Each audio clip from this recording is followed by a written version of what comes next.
All right, so the way this book is organized, they put stoichiometry, just reaction stoichiometry, at the beginning of Chapter 4. It's the only textbook I've ever seen do that. So that's why some of my stuff seems weird that I've got it labeled as Chapter 4 Part 1 and Chapter 4 Part 2. There's actually a Chapter 4 Part 3. So anyway, it's mainly because of the way the textbook organizes their stuff. From this point forward in Chapter 4, we're going to be talking about solution stoichiometry. Okay? The AP actually has eliminated some of the stuff that's in this packet from being tested anymore, because the phrase that they like to use is, it's assumed to be prior knowledge. Yeah. Not for the AP exam. Well, see, that is a great question, because the whole body of AP chemistry teachers, when that phrase came out, were exactly like you were. So if it's prior knowledge, is this something that can be tested? So far, it hasn't been. So just ignore it then? Well, what I do is I teach it in regular chemistry. So, Oh, okay. what's that? Yeah, yeah. Yeah, that's what I'm saying. So make sure that it's prior knowledge. Did you do anything with percent by mass solutions in chemistry? Molality. Yes. There you go. So, okay. So anyway, here we go. Since we're talking about solution stoichiometry, we're going to have a small discussion about water. I know all of you that have taken and or are currently taking AP biology are up to here, literally, with water. Pretty good. Okay, anyway, we are going to spend some time. I know you guys, at various points in time, even in just regular biology classes, dealt with the fact that water is a polar molecule. Okay? The whole solution stoichiometry thing comes down to, solutions themselves are due to the fact that water is polar.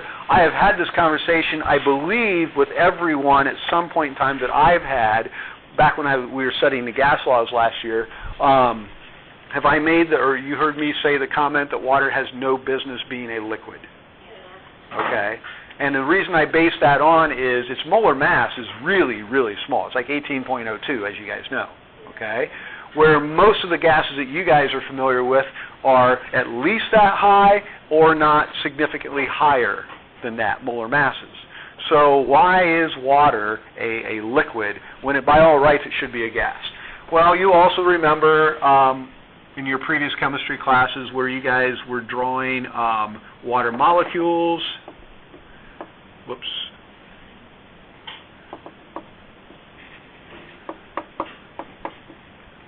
And you came up with a three-dimensional structure that looked like that, based on a tetrahedron. Okay? And if you recall, oxygen is significantly more electronegative than the hydrogens. Does this terminology all ring a bell? Which means those two electrons that are being shared between the oxygen and the hydrogen are spending more time with the oxygen because oxygen has a higher electronegativity, meaning it has a greater attraction for those electrons. So even though those electrons are being shared, they're being shared very unevenly. They're spending very little time with the hydrogen. Okay? So sometimes I like to draw that by kind of representing this as a kind of a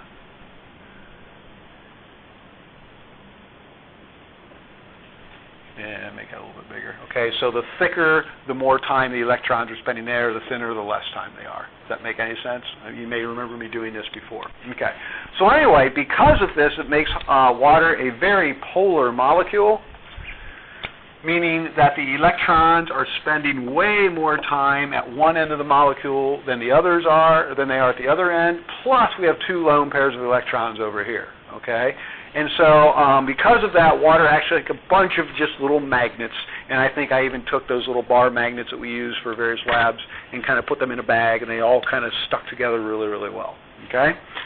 So that's why water has all its cohesive and adhesive properties. It also explains why many substances dissolve in water really, really well. Water is a very, very good solvent. All right. You can read some of that stuff on there. I left a little space for you guys to draw a little drawing and add whatever information you would like to add in there.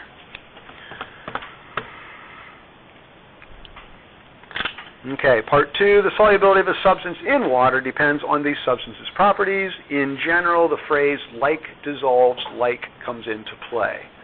Have you heard that phrase before? What that means is the following classes of molecules are generally, and I've introduced a new word to you there, miscible. I don't know if you've heard that word before, miscible or miscibility.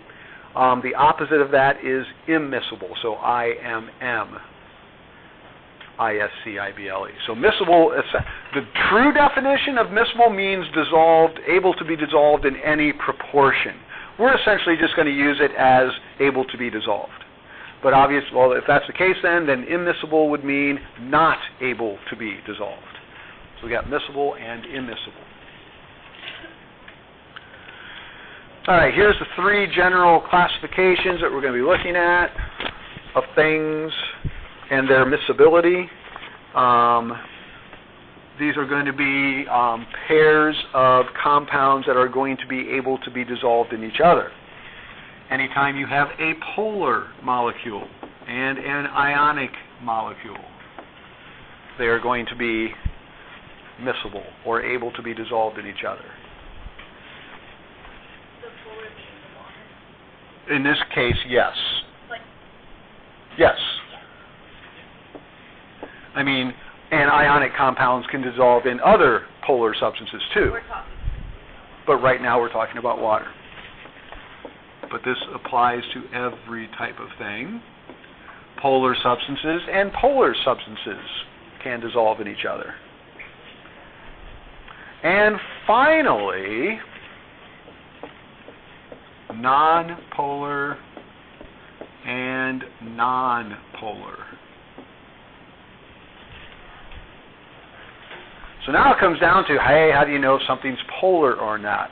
Well, I know many of you, when we were covering that topic last year, when we were looking at three-dimensional diagrams of molecules, and one of the things that I was asking you to do was to determine whether a substance was polar or not. That was not everyone's favorite thing to do. Okay? So let me draw a couple of molecules up here to kind of refresh yourself on how are we going to find out if something's polar or not. Okay? Well, you may remember the molecule methane. Okay, which, if you remember, is CH4. And if we were to draw a Lewis structure for methane, a three-dimensional Lewis structure for methane, we would get something that looked like that. Does anyone vaguely recall this? Some of you that have never seen this before aren't really sure what all the dashed and dotted and triangles and all that stuff means.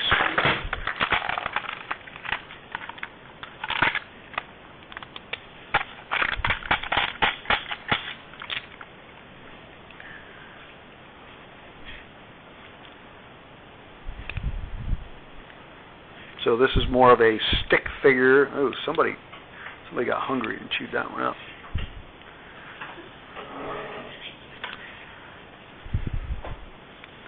So anyway, what I'm trying to represent there, as you can see, is a solid line represents that it lies in the same plane as the surface I'm drawing on.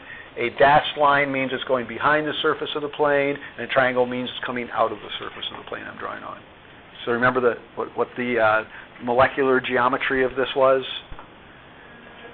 Tetrahedral. Very good. Look at you go. Tetrahedron. Okay, so actually water is also based on a tetrahedron. It's just that the two lone pairs are, on these two, and the hydrogens are bonded here. So, there's water. Okay. Yes? Does it matter where you put the No. water? Okay. No. However, when it comes time to determine polarity, I've learned, and you did learn probably also, in some some orientations, it's easier to figure out polarity than it is others. Now, this methane is going to be non-polar for a number of reasons. One of them which is that the carbon is more electronegative than the hydrogen, but not by much. However, since it's all the same atoms on the peripheral positions, and the electronegativity, therefore the electronegativity difference is the same for all of those bonds, and they're all symmetrically distributed. Does anyone remember the bond angle for a tetrahedron? It would be really nice. I mean, wouldn't that be cool if you guys remembered that? Wow, look at the knowledge that got absorbed. 109.5. Right.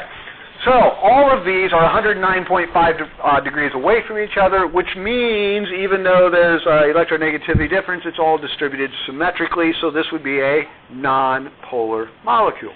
However, if I were to replace one of the hydrogens with, say, a chlorine, which, if you recall, electronegativity difference or electronegativity increases the closer you get to fluorine. Fluorine's a most electronegative atom. You may remember that. Okay, chlorine's right beside it. That means now all the electrons seem to be spending more time at one end of the molecule than the other. Would you agree? Which would make this a polar molecule. Okay, so I'm just showing you the difference between the two. So we're looking for a couple of different things for determining whether a substance is polar or not. We're looking for the possibility that the molecule might be have an asymmetrical distribution of electrons. Okay. Now, in general, because we haven't officially studied that material in this class, even though you've all had it at some point in time, there's other little ways we can do this. Ionic compounds. Now, you guys know how to tell the difference between an ionic compound and a covalent compound, I'm hoping. The easiest way is to find out is look for what type of element. A metal. If you see a metal in the compound, then the compound is going to be ionic. If you don't see a metal, there's a really, really, really high probability it's going to be covalently bonded. Okay? Now, there are some exceptions, as you guys know. So, for example,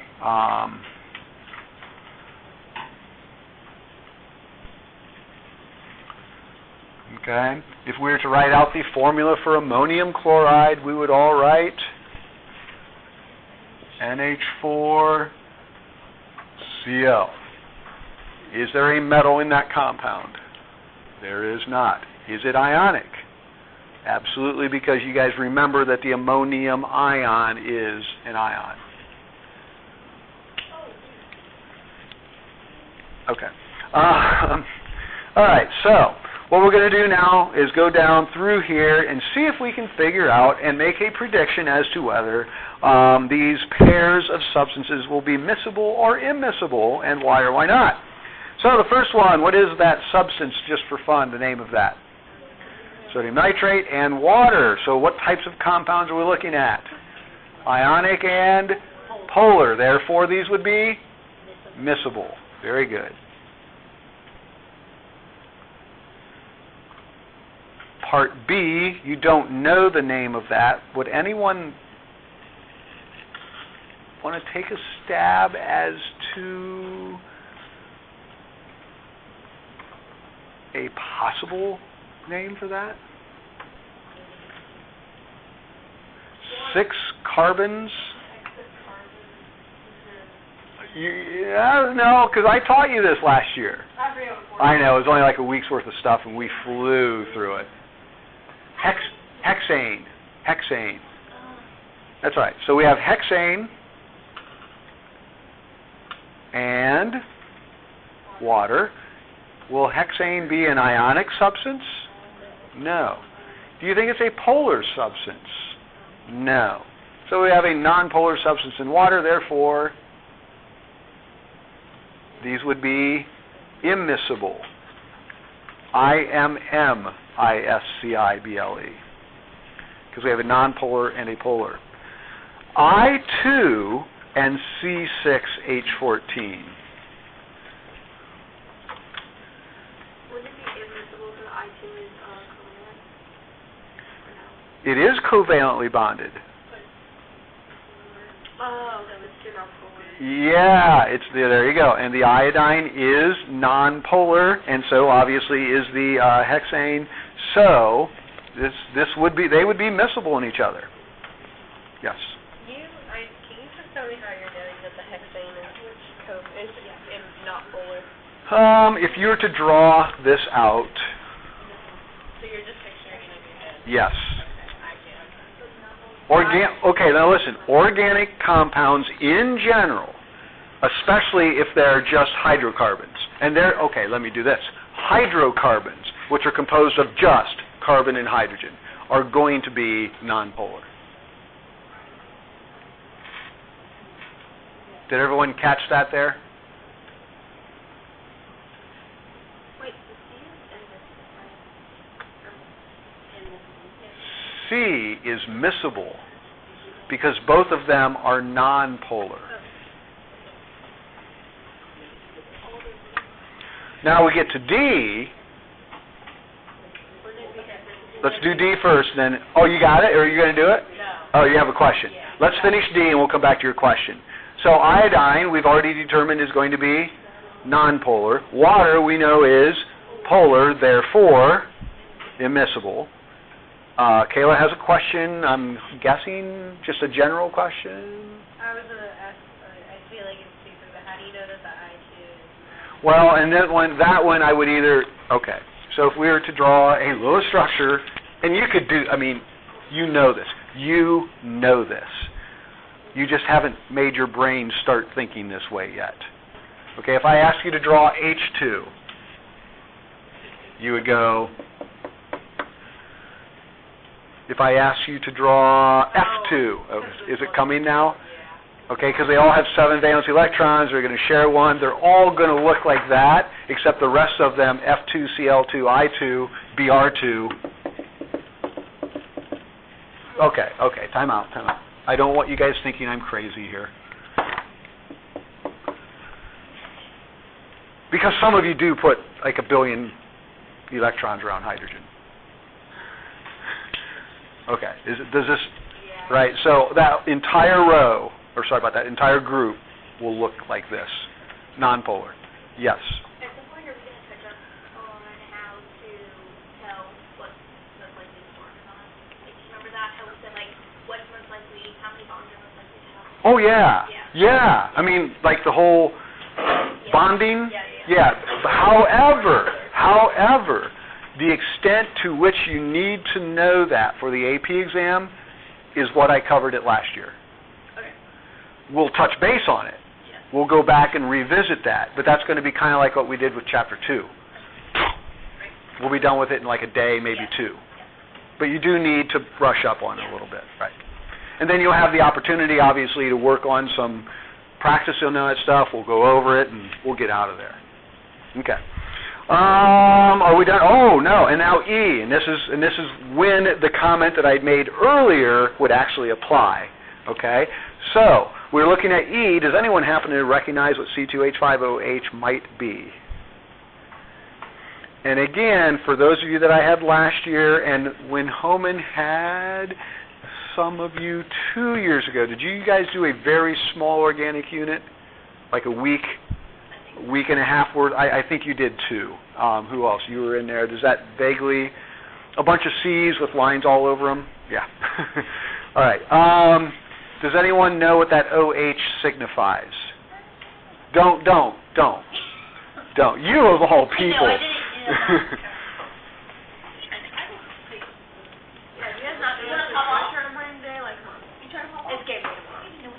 Anyway, what does the OH, when it's attached to, it looks to be a carbon-containing compound mean?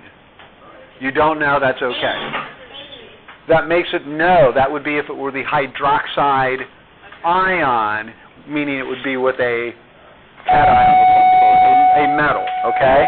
The OH, when you see it attached to, like it is here, a carbon-containing compound, it's the hydroxyl group.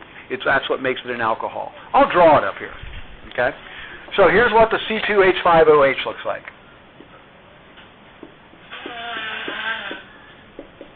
Yeah.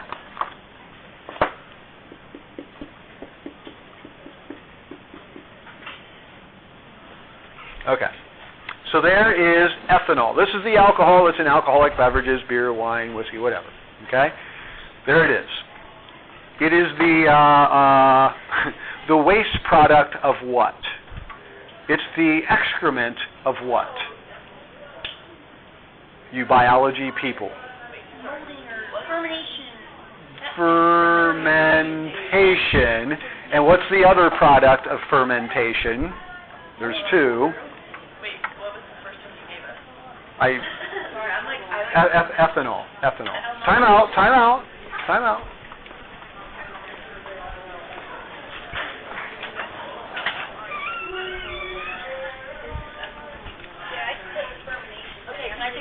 Okay, here we go. It's either water or carbon dioxide. It is, well, you tell me. It's one of those two. Okay, time out. When does fermentation occur? It's when you take some... yeah, but... No. When you take some... Yeah, okay. Glucose. Sugar, in this case glucose. And what are you going to add to that? Okay, think, well, beer. Think wine. Think bread. Yeast. There we go. Okay. So no. Anytime, all you have to do is take some sugar, take some yeast, which is a live organism. I'm guessing that most of you know. Okay. So like when I brew beer, what I do is I brew the beer, which is basically taking the sugars out of all the grains. Okay. Mixing it up into a big vat. You dump some yeast on there, and essentially the yeast eat all the sugar and excrete. You're drinking yeast poop. No, absolutely. Right. And why does bread rise? Why is it? Because the yeast is pooping out and making it bigger. There's gas coming out. I know, and I'm trying to help you figure out the gas. Yes. So I was trying to help you figure that out. So now it's spewing out all this carbon dioxide, and actually when I brew my beer, I seal that thing up, and I have to put this little thing on the top to allow the carbon dioxide to escape, because otherwise the whole thing's going to blow up. Okay? Anyway, so there you go. You don't have to balance that, by the way. So anyway, this, you'll notice that this O and this H are both covalently bonded to the carbon, okay? Therefore, it's not an ionic compound. You guys, in your most of your chemistry life, are used to looking at that OH thing, which I've erased. No, you're looking at that OH thing and thinking hydroxide, but remember there's no metal over here. So in this case, it makes that an alcohol. However, this is essentially water. Think about it. OH, OH. But instead of another hydrogen, I've got this thing. You see where I'm going with that? So it is polar. It is, and there's where we go. So alcohols are polar because they're really very similar in structure to water. It's just that one of the hydrogens replaced with this big long carbon chain of some sort. Now, later in the course, yeah, because it acts very similarly to alcohol. And that is actually a great definition of the miscible thing where I said dissolvable in any proportion.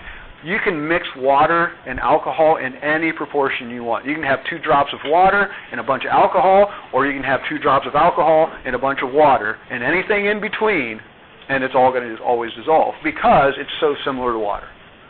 Yep. So it reaches equilibrium? No, there is Or like it does the thing where it's like evenly. there you go, evenly distributed. Yes, yes. Okay. Moving on. So in E, we would say that those are miscible because they're both polar compounds. Now, did you catch...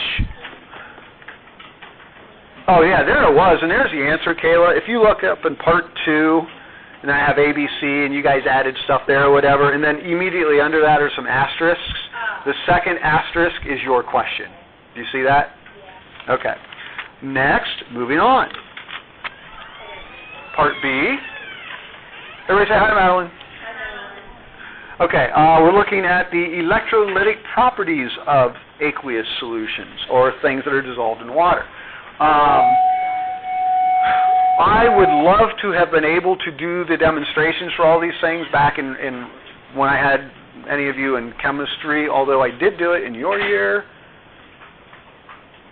Who else did I have 2 years ago? You. I did these then. I didn't get 2 of them last year because most of the stuff was under construction at that time. So I'm going to go ahead and do some demonstrations here in a little bit. But anyway, an aqueous solution is one in which water is solvent, as it says, and an electrolyte is a solute. Remember, that's the thing that gets dissolved in the solvent. When dissolved in water, dissociates or breaks up and produces a solution which conducts electricity. Now, what are the things that are going to dissociate? What types of solutes? Only ionic compounds. Okay? So, let me walk through a couple of examples here. I did do this with the honors kids last year. I can't remember if I got to it with the regular kids the year before, or even last year.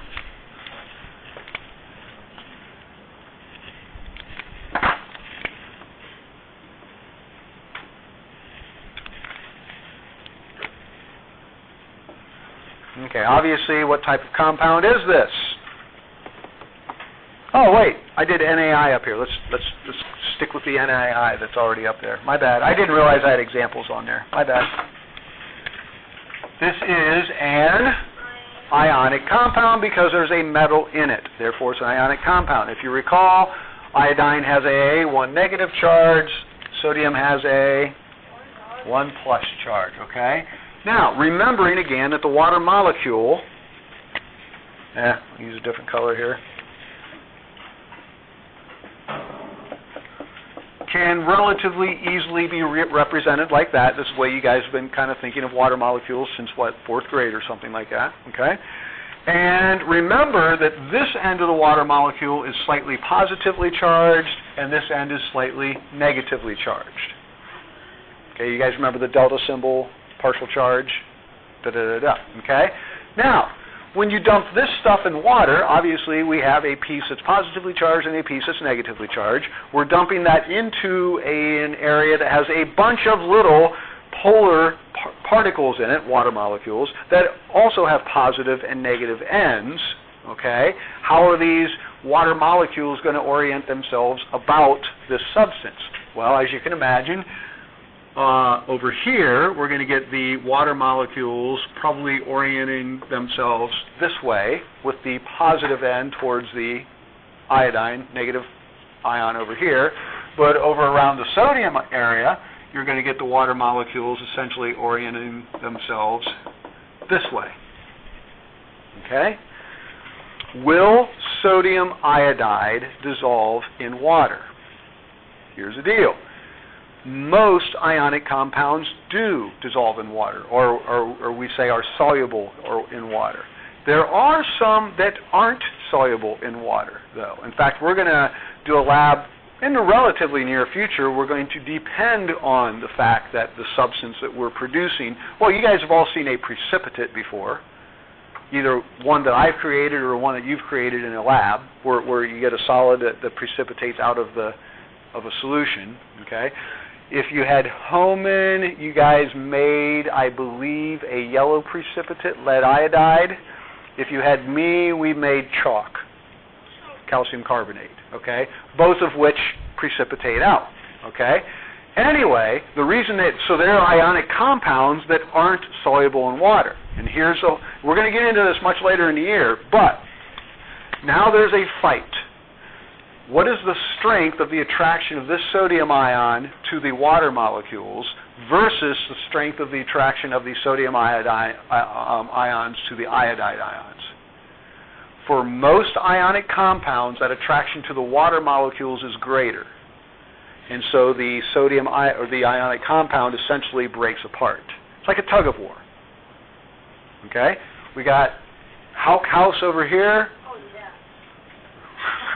We've got, pick one. Why wouldn't you make Steamtown? I'm certainly not. Okay, and Steamtown over here, which therefore, obviously, the Houck House is going to win and pull this apart.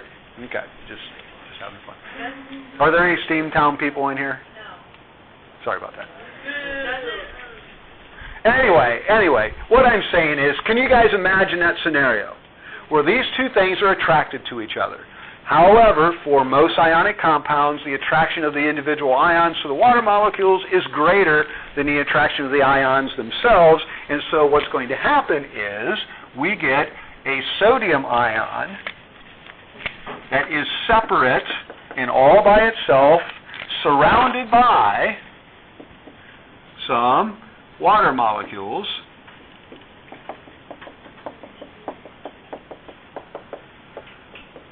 And we're going to get an iodide ion that is also completely surrounded by some water molecules, except the opposite end of the water molecule.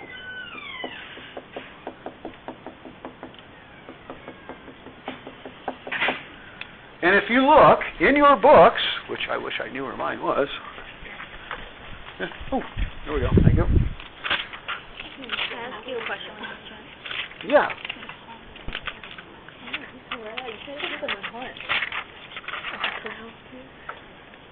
This is really, really close to what Oh, here we go.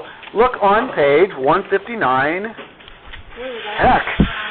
158, 159. Oh, wow. Heading over to 160, you're going to see a bunch of little particulate diagrams that are kind of showing what I not very well drew up here.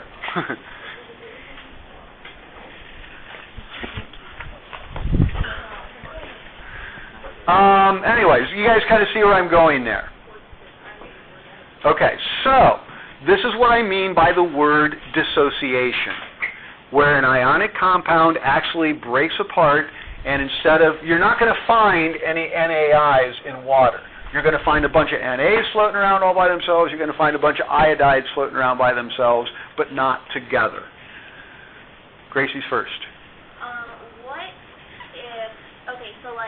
So let's say the sodium is mostly attracted to the O's, and it's enough where the O's No, it's not that much of an attraction. Well, no. I'm saying, let's say they split up is what I'm saying. Yes, they split up. The sodium and the iodine? Yes. Yes. Okay.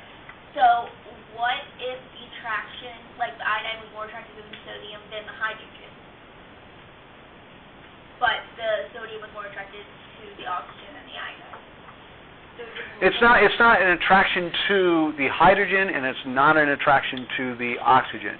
It's an attraction to the water molecule that happens to be polar, and this end of the water molecule is more positively charged, negatively charged, and this end's more positively charged. Okay, well, let's say that the sodium is more attracted to the water molecule, but the iodine is more attracted to the... To the sodium, I get what you're saying, but see, that's not the... It's a mutual interaction. I understand that. It's a mutual attractiveness or unattractiveness. And later on we're going to find out that has to do with size and charge. But that's not now. Both going to split up for both things? They're going to, yes. And one's not going to want to do For example,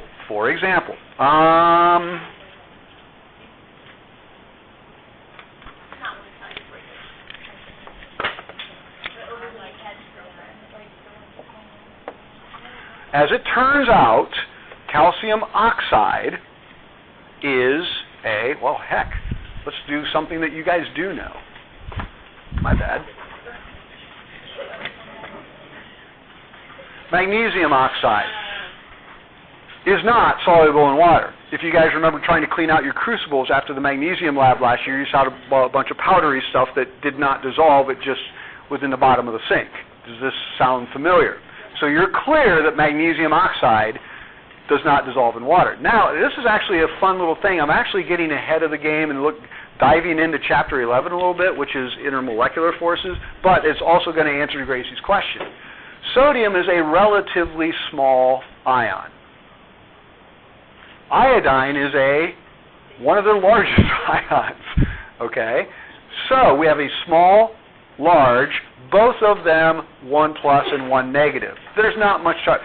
How many of you remember me trying to apply Coulomb's law to everything last year? Everything. Well, that is the AP exam, Coulomb's law, okay? If you know Coulomb's law, you're going to be successful on the... You don't know what that is? Now, I'm going to make Mr.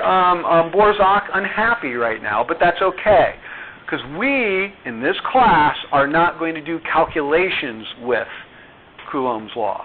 We're going to be looking at relationships, okay? If you want to see the real Coulomb's law, it's going to look something like this.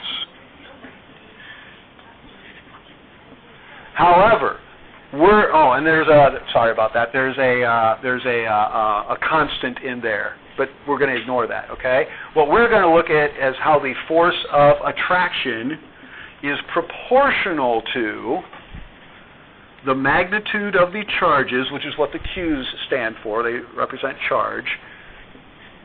And the distance, we'll just put a D there, the distance between the charges. Now, if you're going to do an actual calculation, it's an inverse square law, which means the distance is squared. Anybody in physics or has taken physics? Okay, have you gotten there yet? Newton's law of gravitation. Oh, okay, well, you're going to get there at some point in time, okay? And actually, this would be an R squared, but whatever, let it go. What we're going to look at is this.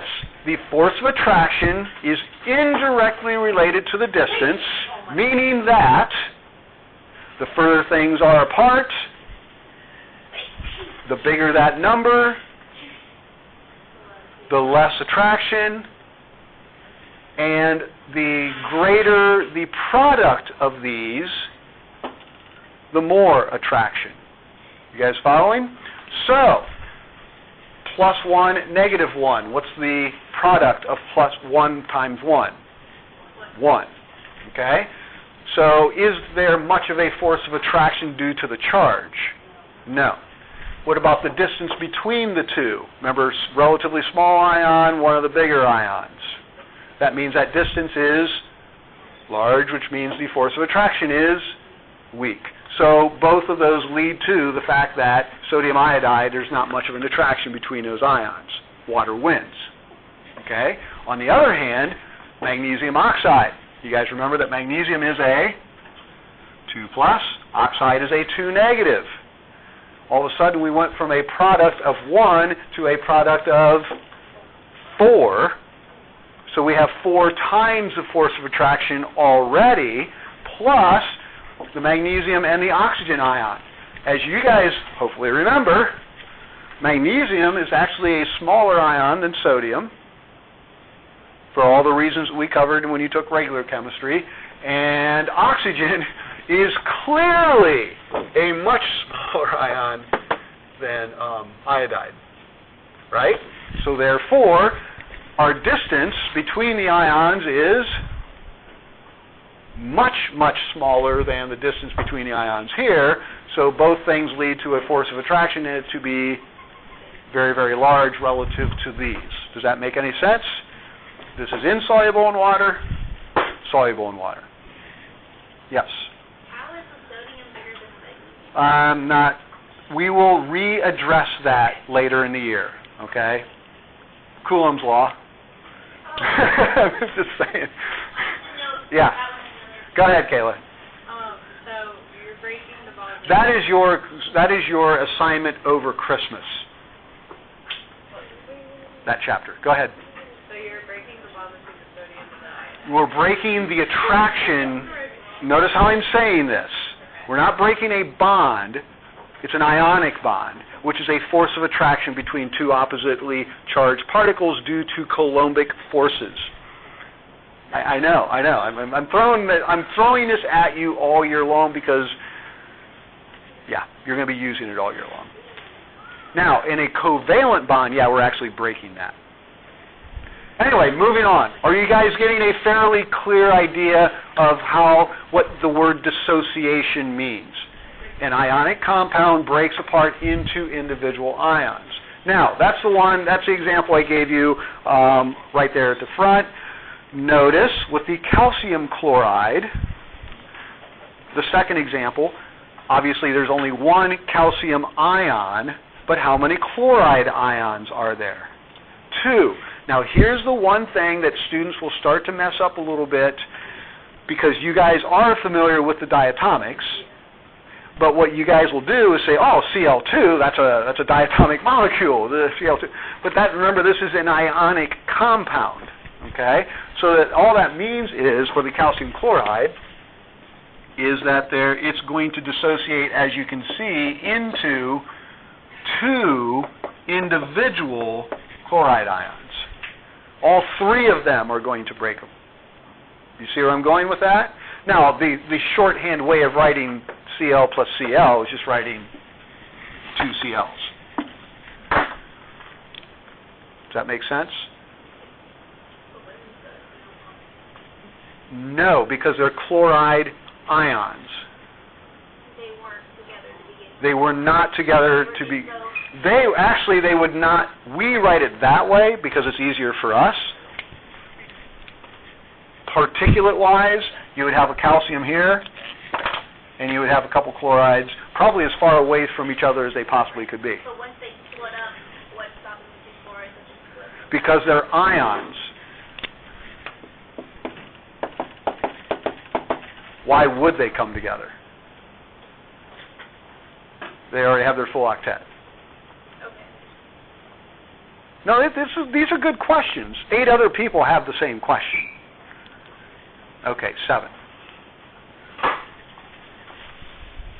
All right, next, I would like you to take the following ionic compounds and write the products of those dissociation reactions.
This book doesn't really do that. Yeah, those, 3? Yeah. They stay together like that? Well, I mean, like there's 3 separate of them, so like this, or do they? That's a good question. We'll come back to that. Yes. How's your dog? Which one? The one that got The surgery. Yes. You know, he's doing pretty well, but I've noticed, I don't know, there's a thing, there's an issue. Like he walks funny, or? Oh, yeah, a little bit. But, Did he tear his ACL? what the dog equivalent of the ACL, yes. Yeah, they call it something else, but it's the same thing. Yeah, I'm not. There's something going on. How long was he trapped in the bathroom? Oh, just a month, 3 weeks. Well, when I was home, I didn't leave him in there, but I limited his range. My dog would feed. What's that? My dog would feed that. Yeah, well, he did. He did. I have a bath at At house. first, he didn't hit it that much because he was sore and was going to lay around anyway. But yeah, later it became a thing. Yeah, there's something going on. I got to figure that out. Hey, listen, I know there's a lot of questions amongst yourselves, almost all of which are going to be addressed here fairly shortly.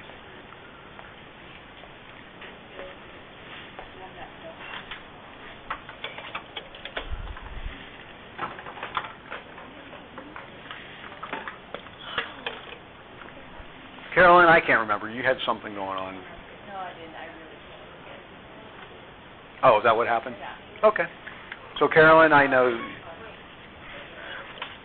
Oops. Were you in house? Yeah. How did you know to come here? Oh, you just remembered? And I just came here for the bell ring. Oh. So your teacher never said anything to you? No. Just out of curiosity, who? I'm Miss Robin. She's talking to you to get her dial. So if I have house with this, do I just know that? Well, you should probably let this person know what Well, you're he's doing. here today, so like I'll talk to him and say, hey, I'm not gonna be here Thursday, Friday, every other Wednesday. Right. But then he'd be like, okay, but like, are you here? Who is that? Mr. Harris. I don't know. All right, are we done? Just out of curiosity, because honestly, I don't know the extent of your knowledge at this point in your careers. Was any of this new, or was this all old? Or kind of bringing things together? Then that's the main thing. Are we pulling things that we knew together? Okay, that's the main thing. Well, we're about to continue that.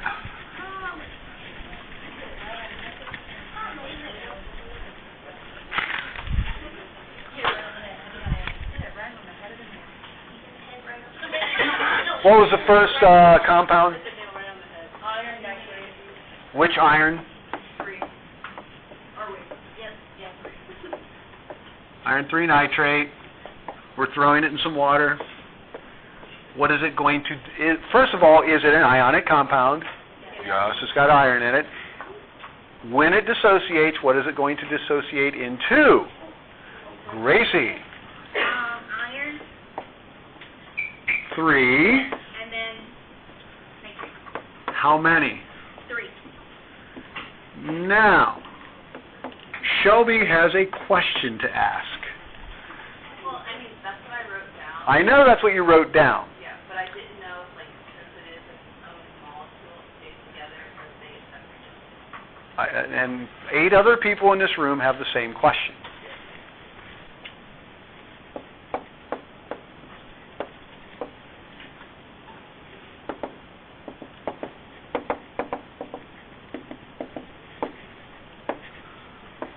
How many of you remember doing that? I remember that thing, but I don't remember where that one comes from. That's the charge of the ion. The nitrate ion has a 1 negative charge. Okay, let me show you where everything came from. If you recall, the way I had you guys do this, and Homan might have been a little bit different, but I think he started working my way here recently. You look at the number of positions that each of these atoms has available for electrons. Remember, every atom is 8 except for hydrogen. So there's 32 positions available for electrons. From that, you subtract the number of valence electrons in the system.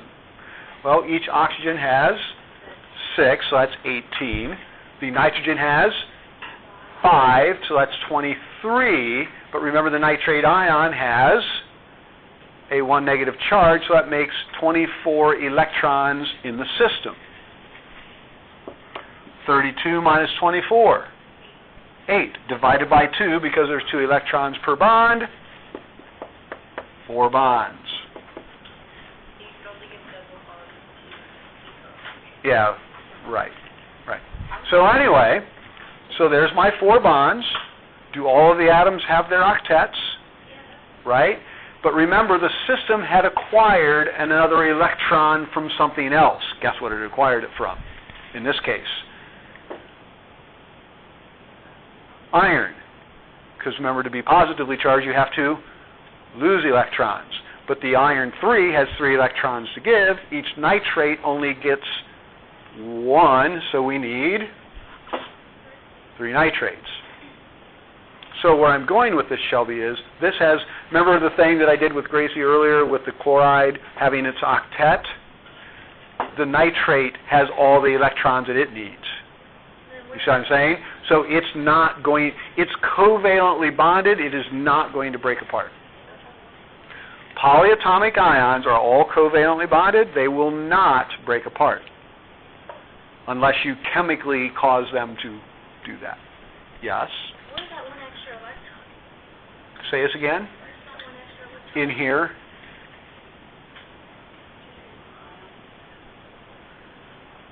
So, like, it could be anywhere? Yeah. It's in the system. It's just somewhere? It's in the system. That's what that one minus is. Yes. That's why we don't do this or that or that or that. Because it's for the system. So, like, the whole thing's done, but then they're like, okay, but, like, there's an extra one somewhere. Yeah, it needed an extra one, so it took it. Yep. Its own thing, and then plus one anywhere throughout the Yeah. Okay. Shelby, does that help? Yes. I thought it would. Next. What have we here? Not read it yet. What is the name of that?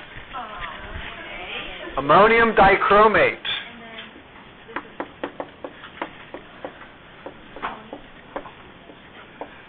Throw it in a little bit of water. What are we going to get?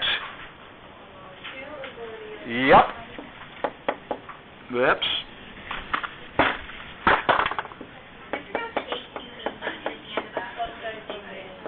Plus dichromate. And, yes, you do. Yes.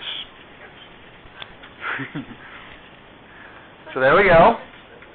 And what was the last one?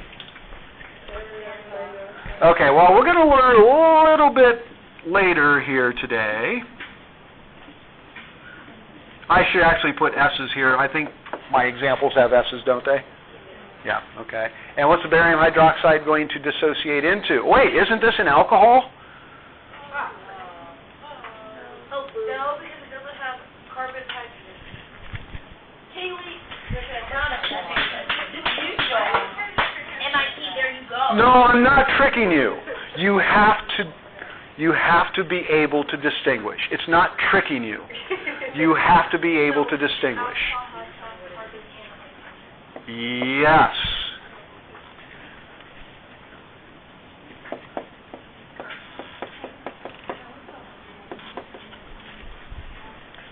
And there you go.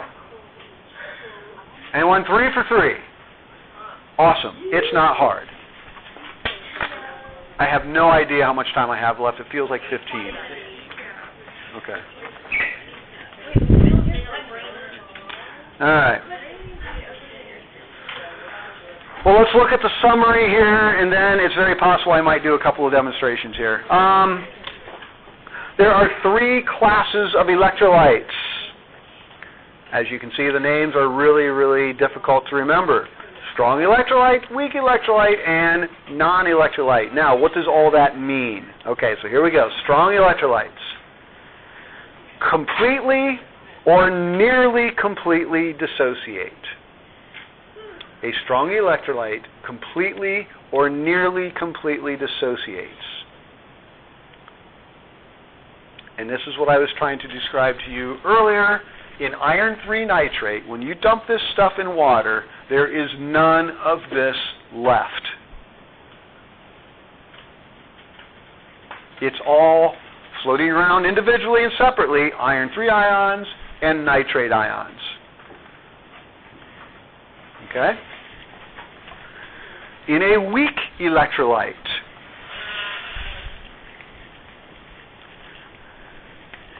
the ions partially dissociate. Now, this is going to require a little explanation on my part. Because the word partially can be interpreted a couple of different ways, and only one of the ways applies. I will say this. A substance is either going to does anyone remember what this is? Acetic acid. The main component of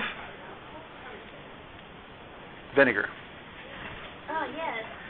What you put on burn. Yesterday on that test, remember when vinegar was one of the answers? I went, you know what idiot was on the answer? Yeah, right. Here, let's throw some acid on that burn. No, we're not talking about that. We're not talking about that today. Not today. Not today. Moving on. Now, what do you guys notice a little bit differently about this?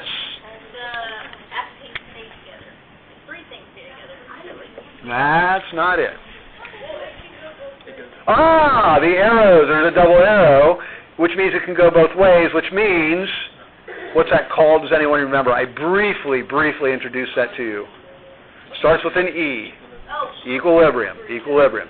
Now, here's what I mean by the partial dissociation. They either separate or they don't. It's not, because some of you might think to yourselves partially, that means, they came away a little bit. That's not what it means by partially. Okay? They're either together or they're not. Why they call it partial is not all of them dissociate. So, remember I said in this example that there was none of this left? We're going to find out when we get to this chapter, which is chapter 15, by the way, that actually in this equilibrium, it's almost all that. And very little of it actually dissociates. But that's a whole nother ball game determining how much dissociates and how much doesn't, okay? I'm just telling you what partial dissociation means is some of it does, some of it doesn't. And it's an equilibrium scenario. Okay.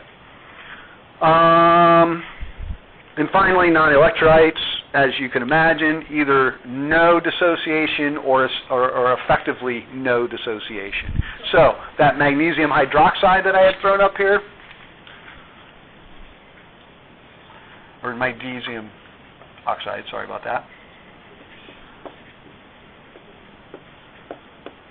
We're essentially going to get that. So they all associate?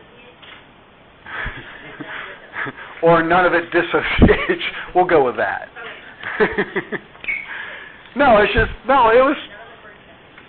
That's actually a bad joke that I've made before. That's why I chuckled. You're all right. Nothing. Go about your life. Nothing associates. Nothing dissociates. Nothing dissociates. Everything associates. Sure. Absolutely.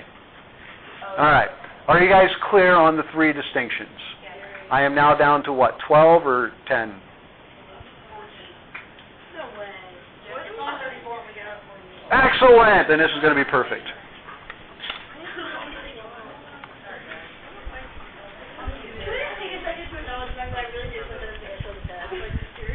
Wait, what? I seriously put You're going to want to move. vinegar in a burn because I put how far?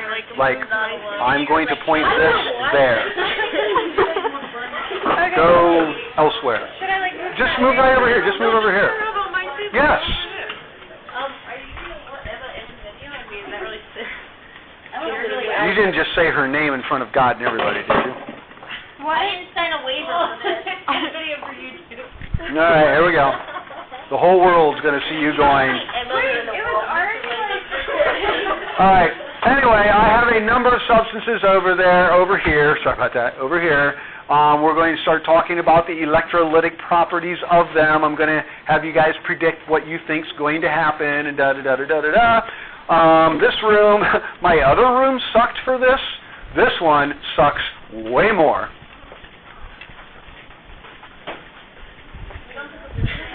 because we have this whole world out there of light. Anyway, did anyone see me use this before?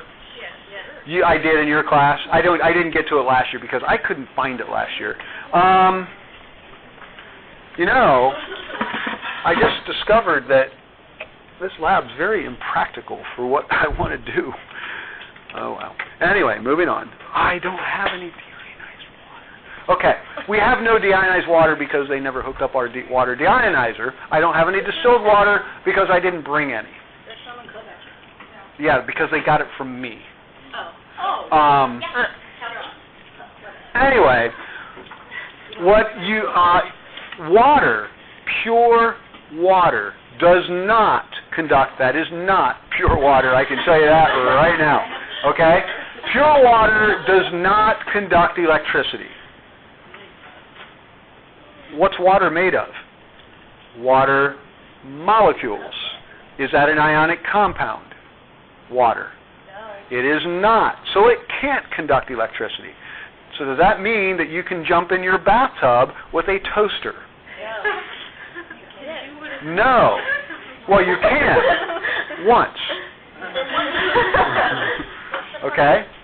Why can't you jump into your bathtub full of water with a toaster? Is there salt in that water? Yes, there's all kinds of ionic compounds dissolved in the water that do conduct electricity. But if you had a bathtub full of deionized water, could you? Well, yes, until the salt on your skin dissolves, and then you're going to die. But either way. Wait a minute. What are you saying? If we took that distilled water that you had, like you don't have it now, and you put like electricity in it, you would not get Electrocuted. Yeah. Precisely.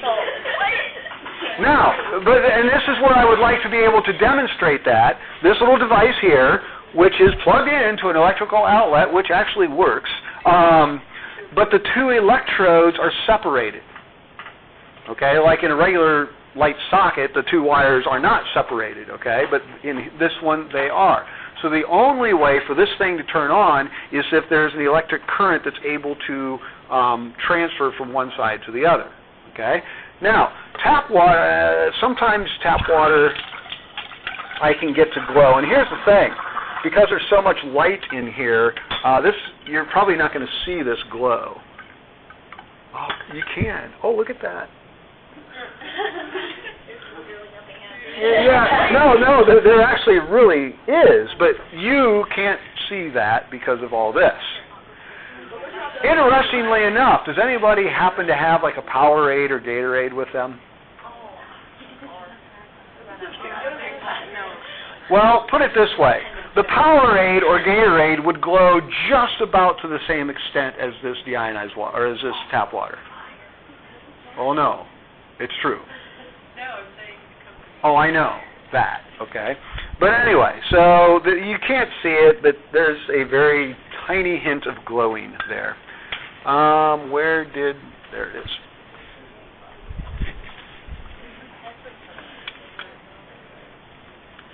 Okay, so next. Because once again, what is it we need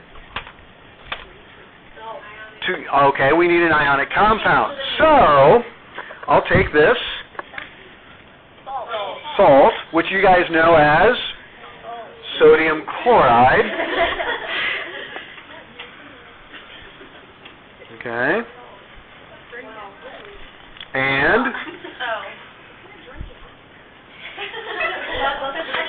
And I will take this and stick it in there, and we expect it to?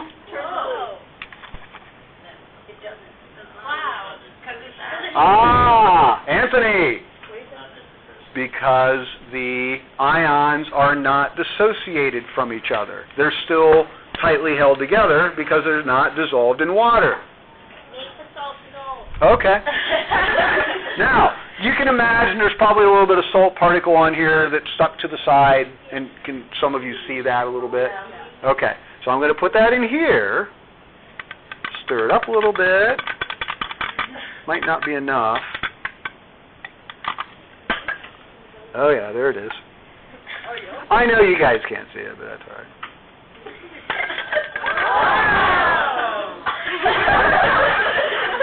Wow. Okay, so there you go, right? Wait, when you first did it, when the second time you did it, did you only put it in like dry salt, like it wasn't salty water? Yes. I couldn't tell. I'm not sure what the question is. I didn't know you stuck it in salt. I thought you just put it in a container. Oh. Anyway, so now as I add more, what happens? Why? There's more ions that are able to conduct electricity. So the concentration also matters. Not only does the type of stuff you put in there, but the concentration also matters. Okay, so there's that. Now, to show you that not just sodium chloride does this, it's not often that you see somebody take an electrical device that's plugged in, squirt water all over it. About that. Well, why am I able to do that? Well, the fact that you could like put your hand.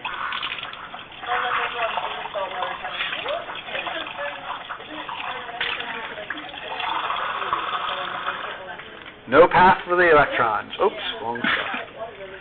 I'm going to take some copper 2 chloride. Those of you that had me may remember using that with the iron nails. Took some iron nails, created the copper. Okay. Copper 2 chloride. Now, what do you know about copper 2 chloride? It's an ionic compound. And what would we expect to happen as I put this device in there? And there we go. Do the thing, she said. Do the thing. Seems to be the answer for a lot of... Do the thing. Throw a log at it.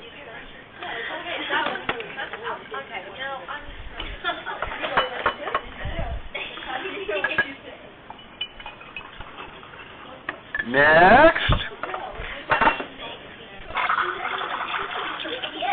Let's take some sugar. What do you mean it's not going to work? Why not? Oh. The sugar water is way more interesting than that. How long? A couple years. We did a 2-week lab in bio with sugar. It's not going to work. Okay, and the prediction is...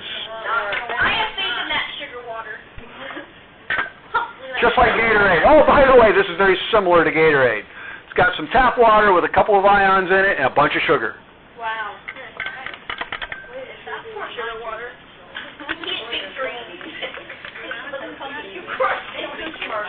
All right, next.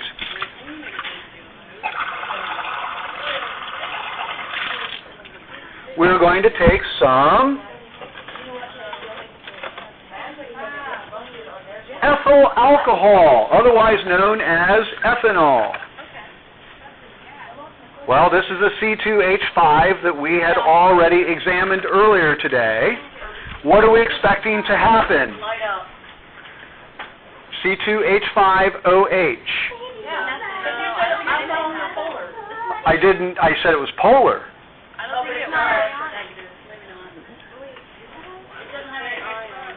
It is not ionic. It is not ionic. So the reason I use the ethanol is so you guys recognize the OH in an organic compound does not dissociate, because remember it's covalently bonded. Okay? And a little bit more. I'm going to take some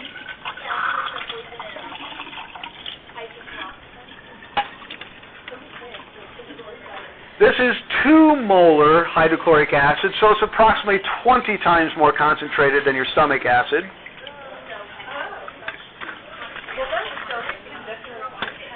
Oh, you will conduct electricity.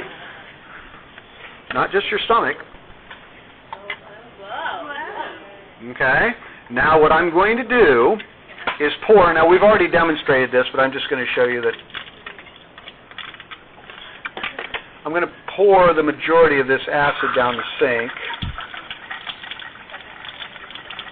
Add a bunch of water.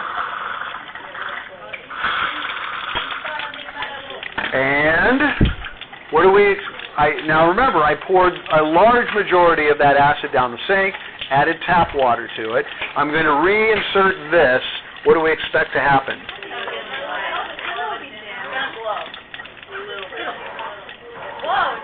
It's still... What's that? No, it doesn't.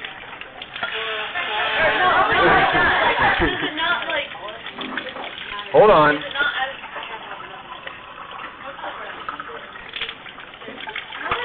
Now is there a difference?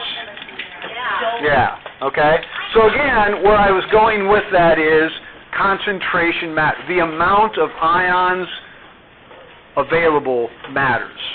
The more ions, the more electrolytic properties.